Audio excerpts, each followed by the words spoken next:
Hi, I'm JD, and I love comics. All types, all genres, old comics and new. Barely a minute goes by without somebody calling me up and asking me, "Hey JD, what's awesome in comics?"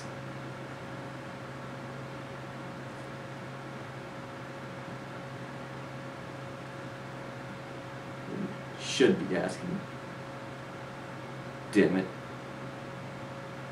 But rather than waiting for you to come to your senses, I just thought I'd tell you anyways. So welcome to Comics Are Awesome, where we talk to you about everything that's awesome in comics. First up, the Runaways.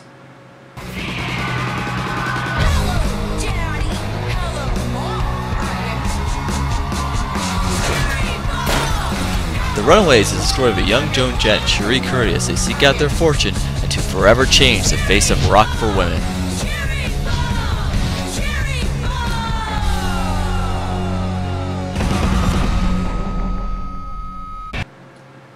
What?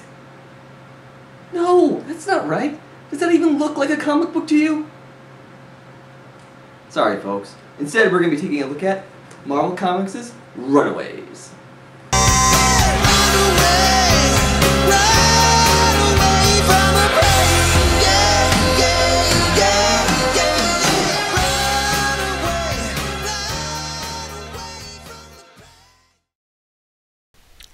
Runaways premiered in 2003 by Brian K. Vaughan and artist Adrian Alphona as part of a Tsunami line of comics, designed across American superheroes for more manga-friendly readers. While Tsunami is largely forgotten today, Runaways remains one of its few highlights. Why? Well, let's dig in.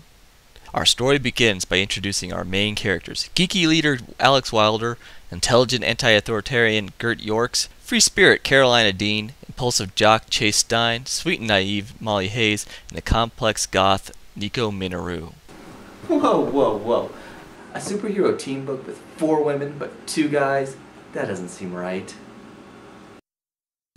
And in further detail, we have one Japanese-American girl, another young woman who is not built like a stick-thin supermodel, an 11-year-old girl, and spoiler, Carolina is a lesbian, and one of the 2 male leads is black? That just leaves one straight Caucasian male on the team. I don't know, guys. I don't think that's enough. Where else am I going to read about straight white guys in a superhero book? Oh wait, that's right. Almost every single superhero team book ever.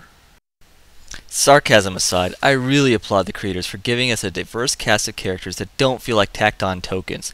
Their backgrounds inform who they are, but we don't ever get the impression that's all who they are. I'll get into it more towards the end, but even the 2-word descriptors I just gave the kids don't do them remote adequate justice. These are complex characters with complex histories and personalities. So anyways, the story begins with the kids' wealthy parents all planning to get together as they do every year to write checks to charities at Alex's folks' place. Being typical teens, they are not thrilled to be forced to hang out with kids they barely know, and sit around bored for a bit until Alex suggests they do something crazy. But rather than getting drunk or experimenting with their raging hormones, instead he suggests they spy on their parents. Alex reveals the secret passage he had previously discovered when looking for Christmas presents, which leads to a 2-way mirror that looks into a library, with all of their parents dressed in unusual outfits. Alex says they must be superheroes, until a young woman is brought in and stabbed with a ceremonial dagger by Alex's crime lord father. The kids are faced with the fact that their parents are a group of supervillains known as the Pride. Let me see if I can break this down to the more cynical members of the audience. Watching your parents, the people who raised you, who took care of you, brought you into this world, take the life of a young woman not much older than yourself. It's gonna strip you of your innocence. It's gonna make you grow up really fast. And it's gonna be probably one of the hardest things you ever can be confronted with. Well, for the most part.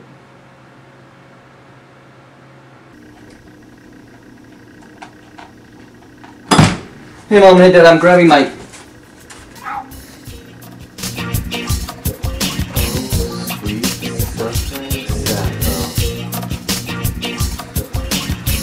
I thought I told you not to hold your neighborhood watch parties when I might stop by. My psychiatrist sleeps on a bed made of money. We return to our kids, who manage to just barely avoid being caught by their parents. They act like nothing happened, but agree for all but young Molly to meet up later that night. They try to call the cops, but the "my parents are really supervillains" excuse is apparently a popular one in the Marvel Universe, and they're laughed off. So the five teens decide to search for undeniable evidence to prove their parents' crimes at Gert's place, because of a large steamer trunk they took home possibly held the body of the murdered girl. They sneak back to the Yorks' place and search the basement to find another secret compartment with a freaking raptor! But more shockingly, after the dinosaur is antagonized into attacking Chase, it follows Gert's commands. Holographic images appear of Gert's parents as a sort of a will. They explain that they are time travelers, and they had picked up the custom-grown dino from the future as a sort of bodyguard to look after her upon their death. Okay, hold on just a second here. Your parents are time travelers. And they will you a pet dinosaur that also serves as a bodyguard? Are we sure these guys are evil? Also, they discover a tome with the symbol of a six-toed foot on the cover. Sadly, the text is encrypted, but the holographic will also referred to a ring to be given to Gert by Carolina's parents on her 18th birthday. Since Gert's still 15, they figure it must still be at the dean's house. Carolina's parents are actors, and they flew to the East Coast supposedly for a reading of a Broadway play, so they go there. While they don't find any secret passages, they do discover a printout that just shows this symbol. They quickly deduce it's tied to Carolina's medical bracelet and rip it off to discover she's allergic to penicillin! No. Instead, she lights up like a rainbow. Alex recalls that when they spied on the Pride that they made mention of the Dean's family taking care of their off-world enemies and conclude that the Dean family are aliens and the bracelet hid her natural form from her. Carolina is initially put off by the fact that she's a freak and doesn't take it well, until she realizes she can fly. I have to admit, it worked for me when I got my superpowers. No, I'm not going to tell you what they are. I love comics. It's people I hate. Chase decides that they need to go to his parents' place next because, well, there was some kind of psychic dinosaur at Gert's pad, right?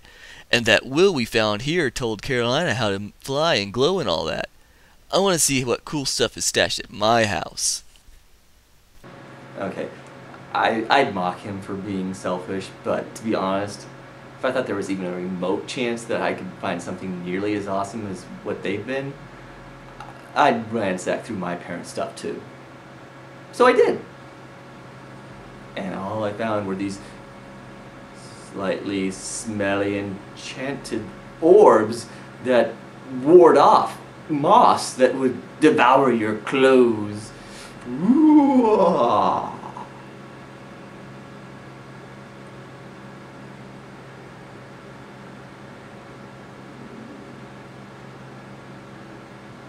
What?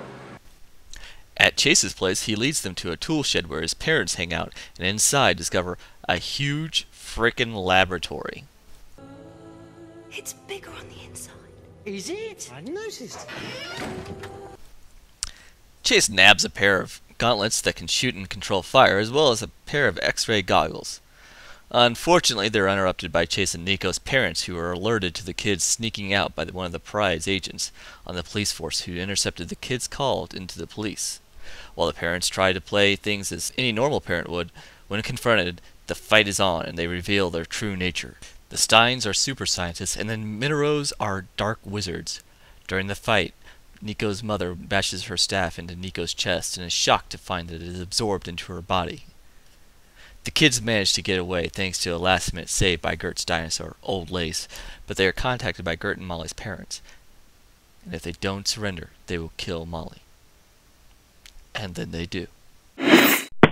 Nah, not really. Here we learn that Molly's parents are telepathic evil mutants who are keeping Molly unconscious in order to lure the rest of the kids in. Our runaways agree to meet with the Pride at Molly's place, but not to surrender, but instead to rescue Molly. Another fight breaks forth and Nico is cut, and she suddenly speaks in a creepy voice. When the blood is shed, let the staff of one emerge. And, whoa! Flying boob staff! And then with the staff in hand, it allows Nico to freeze Gert's mom in place. Eventually we discover that the staff of one can do just about anything the wielder desires. but you can only cast a spell once, or otherwise you risk random effects. Upstairs, Molly manages to awaken and sees the kids knocking out Mrs. Hayes, and Molly freaks out, unlocking her own mutant nature. The kids are about to talk down Molly when Carolina's mom bursts through the wall and threatens Gert. This is enough to convince Molly, and she manages to shove Mrs. Dean out of the house into a pool. Okay, seriously, an 11-year-old girl with a super strength is just freaking awesome. They could have just made this the comic, and I would buy every single issue.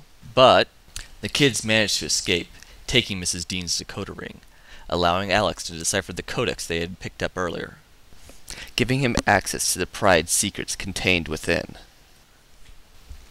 The kids are now armed with knowledge, magic, strength, super tech, alien powers, and a friggin' dinosaur, and just in time. Their parents, in order to make sure the kids can't go to the authorities, have pinned the murder of the girl and the kidnapping of Molly on the Runaways. Now they have nowhere to turn but each other, and Alex says they're going to take down the Pride. But unbeknownst to the teens, a note was found at the Hayes residence.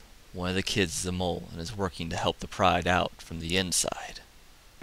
Runaways was an awesome comic, and I credit it as one of the main things that kept me reading comics when my interest in started to wane.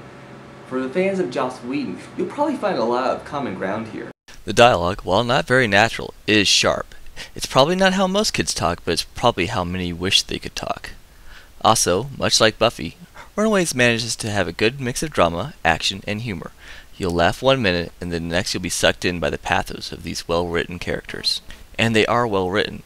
As I alluded to before, even though it's easy to judge the kids by their stereotype, that's only a fraction of who they are. Alex comes off as initially geeky, but he's actually a smart, tactical leader. Nico might be easy to dismiss as a goth, but she shows a lot more inner strength and is less emo than how most goths are portrayed in the media. Carolina, conversely, despite giving off a peppy appearance, is plagued by self-doubt and loathing. Gert is a curvy woman with a ton of self-confidence. Molly shows occasional wisdom you wouldn't expect from a young girl. And Chase... okay, Chase is probably the dumb jock for the most part, but that's okay. He has his place. Brian K. Vaughan would write 42 issues of the comic and actually would go on to write 4-issue arc of Buffy Season 8 from Dark Horse Publishing, while Joss Whedon would write 6 issues following Vaughn's departure on Runaways. Also, both series shared cover art from Joe Chen, who did some of the best looking covers of the series. But even if you're not a Whedon fan, it's still worth a look. The book is about as easy to get into as you'd want. The first 18 issues mostly take place in its own corner of the Marvel Universe, and don't really require you to know much of anything about continuity to enjoy. And while later on they would introduce more characters from the MU, like Cloak and Dagger, Ultron, and the Punisher, it usually feels natural, or they're just cameos and don't require you to know anything about them, like Swarm, the Nazi made of bees. Bees, my god. Oh, and before I wrap up, I gotta give kudos to the art team. Adrian Alphona starts off good and gets better as the series goes along. The art is animated, fluid, and expressive. And Christina Strain compliments him by doing some of the best color work in the industry. She literally makes Carolina shine. So go out and get it. At least the first 18 issues, which are available in singles, hardcover, or 3 trade digests. It's easily worth the ride. And even if this doesn't sound interesting to you, go out and buy something comic book related. You know why? Because comics are awesome, and we need to get the word out. And to those naysayers who say comics are dumb, we outrun them.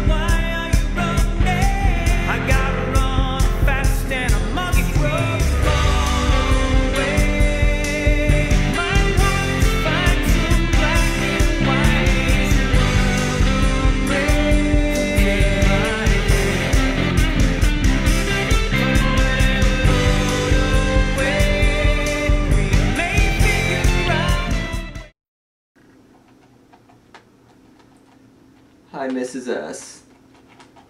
No. Looks like my dad's got that in hand. Along with my mom.